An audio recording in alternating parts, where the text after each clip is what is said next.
Bienvenidos amigos televidentes a Pensamiento Crítico aquí en Ecuador TV. El día de hoy tendremos a Paulina Recalde, directora de Perfiles de Opinión, y a Mario Ramos, con quien vamos a analizar el último sondeo sobre la imagen del presidente Correa, Jaime Nebot y Mauricio Rodas, y también sobre el panorama político ecuatoriano, considerando que en diciembre, por cierto, se va a dar ya el segundo debate sobre las enmiendas constitucionales y esto puede traer algún tipo de movimiento dentro de la esfera política ecuatoriana. Ellos son nuestros invitados. Vamos a irnos a un corte y regresamos ya con el análisis de estos sondeos de opinión realizados por Perfiles de Opinión.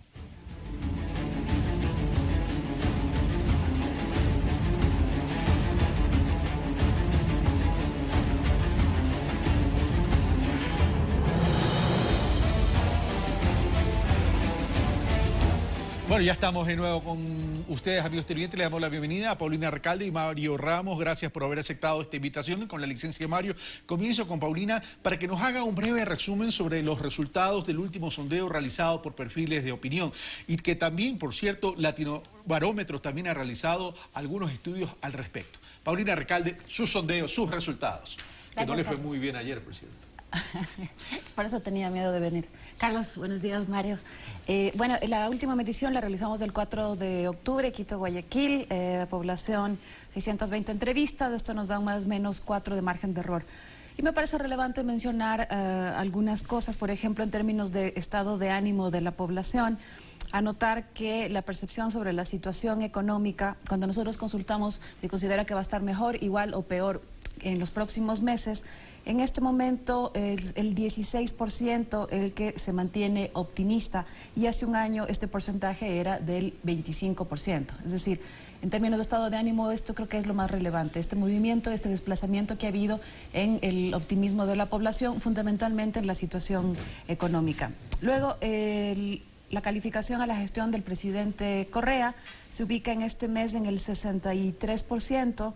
Hay una estabilidad frente a los últimos 5 meses, pero nuevamente tomando como periodo de referencia un año anterior, hace un año, octubre de 2014, se ubicaba en el 75%, también este movimiento de 75 a 63%. Y en cuanto a su credibilidad, el presidente Correa este mes el 53% dice que cree en él, hace un año era del 65%. Estos me parece que son movimientos importantes y en cuanto a otras autoridades, las que han tenido además más cobertura, la calificación a la gestión de los alcaldes de Quito y de Guayaquil. En el caso de la alcaldía de Quito, la calificación a la gestión del alcalde Mauricio Rodas en este momento es del 39%. Hace un año era del 71%. Este es un movimiento comparando con Rafael Correa y con lo que veremos en un momento de Jaime Nebot. Este ha sido el movimiento más violento que hemos visto en los indicadores de Perfiles de Opinión. En el caso de Jaime Nebot, la calificación a la gestión 73% en este mes y hace un año se ubicaba en el 80%. Es decir, bueno, vamos entrando en materia y analicemos primero este bloque de información. Bueno, todos han descendido en algo. Ahora, el tema, Paulina comienza indicando el estado de ánimo en cuanto a las expectativas o perspectivas que puede tener la población en términos de la economía, que va a jugar un papel importante, primero juega un papel importante en la vida cotidiana de los ciudadanos y dos, tiene una influencia muy directa en los procesos políticos y sustancialmente electorales. ¿Cómo analizar este tema de que ha disminuido el estado de ánimo en términos de perspectivas económicas y qué incidencia podría tener esto en la calificación de la gestión gubernamental, fundamentalmente del presidente de la República y en el tablero político ecuatoriano, Mario? Gracias por la invitación, Carlos, Paulina, buenos días. El tema económico siempre influye, definitivamente, ¿no? Pero yo creo que la población compara. ¿A qué me refiero? Se dice que estamos en una crisis, pero habría que especificar si es que es crisis, porque eso también hay que analizar, ¿no? Se dice que para que haya una crisis tiene que por lo menos haber 2 trimestres de decrecimiento y todavía eso no se cumple aquí. Realmente son 3 trimestres. 3 trimestres, ¿no es cierto? Entonces ese indicador todavía aquí no se cumple. Pero sí hay preocupación respecto al tema económico, definitivamente, y eso se refleja en la encuesta de perfiles. Yo creo que lo que valora en este momento la población es que estos problemas económicos, que además son de carácter mundial, no solo de aquí en el Ecuador, no se están trasladando de manera brusca, inmediata, a la población. ¿A qué me refiero? Por ejemplo, subida de precios generalizada no existe. Hay ciertos sectores que están despidiendo personal, especialmente el sector petrolero, tanto en lo público como en lo privado, en empresas privadas que también están en proceso por la situación de los precios, obviamente. Pero no existe un desempleo que está incrementándose como en otras épocas, ¿no es cierto? Entonces, el gobierno está tratando de salir, de responder a este bache sin trasladar el problema directamente como en otras épocas, ajustes fiscales, ajustes sociales muy fuertes, ¿no? Violentos, eso no estamos viendo, y creo que en cierta manera eso va a permitir que no baje tanto la calificación del gobierno, ¿no? No, vamos a lo siguiente, es decir, hay un hecho. Hay una disminución importante en la confianza de la economía, ya vemos, ¿sí? Del estado de ánimo, o sea, de 20 y pico a 16, si no me equivoco, eran casi 10 puntos la disminución. Es evidente que a las personas, a los ciudadanos les preocupa la situación de la economía, independientemente de dónde sea el origen de la crisis. En este caso es una crisis exógena que impacta a los países a nivel mundial y de la región fundamentalmente si somos países primarios exportadores. Pero este es la causa, el origen también de la disminución de la calificación del presidente de 70 a 60 y pico y de la credibilidad de 55 a 53, partiendo también de que son niveles igualmente altos todavía. Bueno, voy a acotar un tema adicional. Cuando nosotros consultamos cuál es el principal problema del país, en las tres primeras menciones se han ubicado históricamente delincuencia, crisis económica y desempleo. En la evolución del último año, crisis económica era mencionada por el 10% como principal problema, y ahora es del 20%, es decir, otro indicador que muestra esto. Ahora, frente a tu pregunta, Carlos, yo diría que la situación económica lo que genera es un terreno deleznable para la gestión de todo gobierno, fundamentalmente porque provoca incertidumbre. Es decir, tú puedes no necesariamente atribuirle al gobierno la responsabilidad frente a la crisis y entonces comprender que hay factores externos, pero evidentemente el gobierno va a ser el encargado de implementar una serie de medidas. Claro, el tono del ajuste va a ser distinto de acuerdo al tipo de gobierno que tengamos, pero entonces la introducción de las salvaguardias, el intento de impuesto a la herencia y a la plusvalía, son medidas que evidentemente provocaron conflictividad. Esto lo muestro para decir que un segundo elemento como consecuencia del estado de ánimo económico es este de la conflictividad política. Y entonces no podemos explicar necesariamente el movimiento en la calificación a la gestión del presidente con lo económico. Forma un terreno deleznable en la medida en que hay anuncio de medidas, genera conflictividad, pero evidentemente también hay otros elementos de corte político que son propios de la gestión. Es decir, este ha sido un año especialmente fuerte en términos de confrontación. Y luego, el último elemento es que está en cuestión el hecho de que se haga o no las enmiendas constitucionales. Ya vamos a ir al tema de las enmiendas constitucionales, pero también pasaría por la necesidad de analizar, y no sé si Paulina lo habrá sondeado, es la percepción que tiene la ciudadanía y el electorado en términos de que si se está manejando bien o administrando bien los efectos de la crisis exógena o no. Es decir, un ciudadano, un elector puede decir, yo creo que este gobierno puede manejar bien o puede manejar mal, o yo creo que esta opción política de oposición lo podría hacer mejor o no lo podría hacer mejor. En ese sentido, ¿cuál es el análisis y la evaluación que tú podrías hacer, Mario? Mira, yo creo... si vemos las encuestas, no solo las encuestas de perfiles de opinión, sino en general todas las encuestas, la calificación en la gestión es un promedio del 60%. Que es alto. Es alto. Eso en 8 años de gobierno ya van a ser 10 años, ¿no? Van a cumplir 10 años. Es una cosa bastante meritoria, a pesar de todos los problemas de ataques mediáticos, de temas de conflictividad política y social. Mantener eso es importante, porque si algo nos debe... dar señales, las encuestas son las tendencias, ¿no? Y eso en 8 años, 10 años es interesante para arrancar en un proceso electoral, que es la inquietud que tú planteas. Ahora, Yo creo que lo importante, uno de los indicadores más importantes que preocupan a los consultores políticos, a las encuestas, es el índice de credibilidad. Y este índice también se ha mantenido fuerte, aunque ha bajado, ¿no?, del año anterior. De 55 a 53. Es casi 10 puntos. ¿No? Pero, 55 a 53, ¿no? Sí, en este mes es el 53% que le ¿Y el año cree, y pasado? en ¿El año octubre pasado? era el 64%. 64%. Sí. Ok. Pero el tema de credibilidad es un atributo más personal, porque si vemos la diferencia entre gestión, la calificación es positiva 63.4, le cree 52.7. O sea, no siempre empatan los dos indicadores, ¿no? Ahora, la pregunta es, ¿cuánto le cree la gente, la población, a la oposición? Esa es otra cosa interesante, porque yo creo que la población está analizando, ¿no?, un futuro proceso electoral, va a decidir por una opción que conoce, ¿no?, que sabe que de una u otra manera ya sabe cómo pueden reaccionar frente a ciertas situaciones, y una opción desconocida. Esa es la gran disyuntiva para mí en el proceso 2017. Y yo creo que la población no se va a lanzar al vacío, sin seguridades, y prefiere algo conocido que algo desconocido. Ahora, Paulina, tú mencionaste también, el tema es, bueno, ¿qué tipo de conflictividad política se puede presentar en el manejo de esta crisis y en el manejo de algunos temas, como por ejemplo las enmiendas constitucionales? Ya vamos a ir al tema de las enmiendas constitucionales, que en un programa anterior también lo tratamos con ustedes. Pero el gobierno acaba de anunciar como medida correctiva, llamémoslo así, frente al manejo de esta crisis por los impactos exógenos, acaba de anunciar ciertas focalizaciones en los subsidios en ese sentido.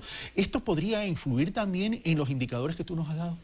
Bueno, lo que pasa es que cuando hay una situación económica, una crisis económica en camino, los efectos en el hogar o el efecto en la economía individual evidentemente no son inmediatos. Entonces, en este momento lo que estamos viviendo es, de alguna forma, la consecuencia del anuncio y de la comunicación política en torno a una crisis económica. El anuncio de las salvaguardias, el anuncio o el intento del impuesto a la herencia. Esta medida se acaba de incorporar. Entonces me parece que es razonable creer que de acá a enero, febrero, será cuando la población empiece a sentir más sensiblemente en casa los efectos de las medidas que se tome. Y por lo tanto, el estado de ánimo en ese momento podría ser más complicado. Si me preguntas, yo hace 4 meses podría haberte dicho que el centro de la conflictividad iba a estar en el último trimestre alrededor del tema reelección o no. A mí me parece que sí, que eso necesariamente va a generar un movimiento, pero que va a tener un costo mayor, menor, de acuerdo a cómo se lo administre. El tema central ahora, yo creo que es lo económico. Es decir, en enero, febrero, el gobierno va a tener que hacerle frente a un estado de ánimo que además no necesariamente puedes controlar, porque puedes administrar de mejor manera lo político, pero lo económico tiene un límite. Entonces, va a estar atenta la población a cuánto le afecte casa adentro. Y por lo tanto, el próximo trimestre, insisto, que cuando se haga el anuncio de quiénes son las candidaturas, va a estar esto muy pendiente para evaluar qué es lo que propone cada uno. Pero aquí hay un ingrediente que Mario ha mencionado. El tema es, bueno, si bien es cierto, la credibilidad del presidente ha disminuido, sigue siendo alta, Mario dice, habría que analizar también cómo está la credibilidad de la oposición política frente a un choque electoral del 2017, porque en ese entorno y en ese contexto estamos analizando. Sí, y por eso no es casualidad que figuras más abiertamente como Guillermo Lasso y el propio Jaime Nebot han estado durante el último periodo haciendo declaraciones, poniendo tweets en relación a cuál es su posición frente a la crisis económica y cuáles podrían ser las posibles soluciones. El énfasis en lo económico es un tema de los últimos meses. Recordemos que tiempo anterior estaban mucho más concentrados en el tono, en la forma con la que el gobierno se relacionaba con la oposición. Y el tema reelección. El tema reelección. Los últimos meses ha sido un énfasis en el tema económico. Creo que Mauricio Rodas ha sido el que menos ha hecho indicaciones en estos términos. Entonces, tendremos, una vez que el presidente Correa diga que va o no va, la atención se centrará en lo que propone cada una de las candidaturas en torno a la situación económica. Y yo diría que el próximo periodo de gobierno, no muchos van a querer estar a cargo, porque es una situación que en términos de relacionamiento con la población va a ser extremadamente complicado. Claro, además hay un signo de interrogación sobre si se acentúa la crisis económica mundial en relación a la disminución del precio del petróleo y además recordemos que también en cuanto a la apreciación de la moneda de Estados Unidos, que es en este caso nuestra moneda adoptada. Pero ahora bien, no podemos analizar, Mario, el tema de un sector de la política, que en este caso es la gubernamental, la oficial, sin analizar también el tema de la oposición. Ahora, en el tema de la oposición, tú preguntabas, sería bueno analizar su credibilidad, pero el tema de la oposición es a qué oposición nosotros deberíamos analizar, porque no solamente hay una oposición, dentro de la derecha hay dos oposiciones, y digo dos oposiciones porque están claramente diferenciadas y divididas, y también hay un sector de la izquierda dogmática que también es oposición. Mario. Sí, bueno, la oposición no está completamente articulada y de hecho candidatos o precandidatos como Guillermo Lasso tienen un techo no creo que puedan rebasar ese techo. Pero tú ya lo das por definido ese techo. Sí, yo creo que es decir, sí. ¿Tú crees que sea insalvable ese techo? Yo creo que es insalvable ese techo. Tiene límites, Guillermo Lasso como candidato tiene límites. Ahora, los estrategas por lo general no muestran todas sus cartas. Yo creo que hemos visto potenciales precandidatos, pero nunca está de más, al menos teóricamente puede pasar, ¿no es cierto?, de que aparezca un outsider en la oposición. Entonces es un elemento a considerar, ¿no? Han estado calentando, digamos, el escenario, pero puede darse una sorpresa en ese sentido. ¿Tú no te atreverías a cerrar la papeleta electoral del lado de la oposición? No, yo no me atrevo a cerrar. No, yo creo que como estrategia, como si tienen estrategas, y ahora mucho más que las campañas se han vuelto muy sofisticadas, ¿no? No solo es el consultor, sino hay psicólogos, hay análisis de todo tipo, entonces hay mediciones y se analiza perfiles y cosas así, ¿no? Entonces hay todo un juego, ¿no? En torno a las campañas, y las campañas se juega mucho, ¿no? Entonces, ¿tú coincides con Mario en el sentido de que el techo de Guillermo Lasso, tú que lo has venido evaluando el panorama político ecuatoriano, no de ahora, sino desde hace mucho tiempo, tiene un techo que es insalvable? No, yo diría que es muy anticipado hablar de techos insalvables. ¿Por qué? Porque en este momento lo que estamos evaluando son nombres y los nombres evidentemente pesan. Pero lo que queda cierto es que en este momento no podemos saber todavía cuáles son las fuerzas con las que ninguna de las potenciales candidaturas va a presentarse y va a confrontarse además con quién. Si es Lenín Moreno, si es Jorge Glass, si es Rafael Correa, eso modifica porque las lecturas electorales siempre son dinámicas. Entonces, en este momento lo que estamos haciendo son ensayos de posibles nombres con posibles membretes. Y esto es el caso también de Guillermo Lasso. Podría suceder eventualmente que haya una articulación con las fuerzas de Jaime Nebot, con las fuerzas de Mauricio Rodas, y eso modifique el escenario. Y dentro de esos escenarios, Paulina, Correa por un lado, no Correa, pero un Lenín Moreno, no Lenín Moreno ni Correa, pero un Glass, ¿cómo se modifica el panorama? Nuevamente, va a modificarse también en la medida en que, supongamos que no es Correa el candidato, ¿cómo queda Correa frente a el candidato del oficialismo? Eso va a modificar. Si sigue siendo Correa el hombre fuerte, si cierra bien este periodo, el nivel de endoso podría ser 1. Si es que Correa eventualmente queda debilitado, sea por crisis económica, sea por la forma en la que se procesan las enmiendas constitucionales, pensando en que se presente en un siguiente periodo, tenemos una figura distinta que ya no podría tener el mismo endoso. En el caso de las candidaturas de oposición, ¿se articulan o no se articulan las autoridades locales actuales? Guillermo Lasso tiene o no tiene cercanías con estas candidaturas. ¿Qué pasa con la otra candidatura de la izquierda? Y si surge eventualmente, y ahora lanzo especulando simplemente, y si surge una candidatura, por ejemplo, como de Natalie Celi por fuera del correísmo, es decir, hay mucho en juego como para pensar en este momento que cualquiera de los nombres que estamos en este momento testeando tiene la intención de voto que en este momento tiene. El tablero está inestable políticamente. Ahora, en cuanto a lo que dice Mario, ya para pasar a Mario, Paulina, solamente rapidito, ¿hay espacio para un outsider? Siempre hay espacio, por eso es que el término existe, porque siempre hay espacio. Pero el tema es outsider en función de qué tendencia ideológica. Bueno, en este momento, si vemos lo que está pasando en la región, es que la mayoría de figuras las nuevas figuras, entre comillas, están viniendo desde la pospolítica, es decir, ese tono conciliatorio en el que no estás ni en la extrema izquierda ni en la extrema derecha y además estás, sobre todo, exaltando el consenso. Permíteme ir donde Mario, de la pospolítica, personajes que vengan de la pospolítica, dice Paulina, Pero la tendencia en Latinoamérica y el Caribe es que cada día los gobiernos progresistas están asentándose, con complicaciones, sí, pero se están asentando. En Argentina hay elecciones y aparentemente Scioli va a suceder y continuar la política del gobierno de Cristina Fernández en ese sentido. Es decir, ese outsider, para gusto del electorado, ¿responde a una tendencia ideológica o simplemente es un hombre que se identifique con una cercanía al pueblo y con una especie de reconciliación popular? Antes de responder a tu pregunta, Carlos, mira, cuando se mide la potencialidad de un candidato, se hace varias mediciones: agrada y desagrada, profundidad de imagen, intención de voto, ¿no? Y por eso yo me atrevo a decir que Guillermo Lasso, de acuerdo a las mediciones que se han hecho ya más o menos algún tiempo, tiene un límite, ¿sí? Ahora, respondiendo a tu pregunta, mira, comparando en ciencias sociales se compara para poder llegar a ciertas conclusiones, a ciertos análisis más precisos, ¿no? El tema de la crisis, entre comillas, crisis económica, ¿no? No se debe a una visión política ni a una visión político-filosófica de gobierno, porque si fuera por eso, Bolivia también debería estar en crisis, y Bolivia va a crecer, de acuerdo al Fondo Monetario Internacional, 4.5%. En Argentina las cosas van bien para la tendencia del partido peronista, ¿no?, que ha gobernado los últimos, creo que 10, 15 años. La crisis acá en el Ecuador es bastante su géneris, porque depende también de cómo evolucione la geopolítica, la guerra en Siria y esas cosas. Pasado mañana, digo exagerando, pasado mañana puede subir el precio del petróleo y de cierta manera las cosas se arreglan. Entonces, de ahí, atendido a tu pregunta, ¿qué debe proponer el nuevo candidato? ¿No? El nuevo candidato debe proponer ya seriamente cómo vamos a cambiar de matriz productiva, porque no podemos depender, y hemos dependido durante toda la historia republicana, de un producto: cacao, banano, petróleo, ¿sí? Eso ya no puede pasar. Eso ya no puede pasar. El futuro del Ecuador en el siglo XXI no puede ser país producto.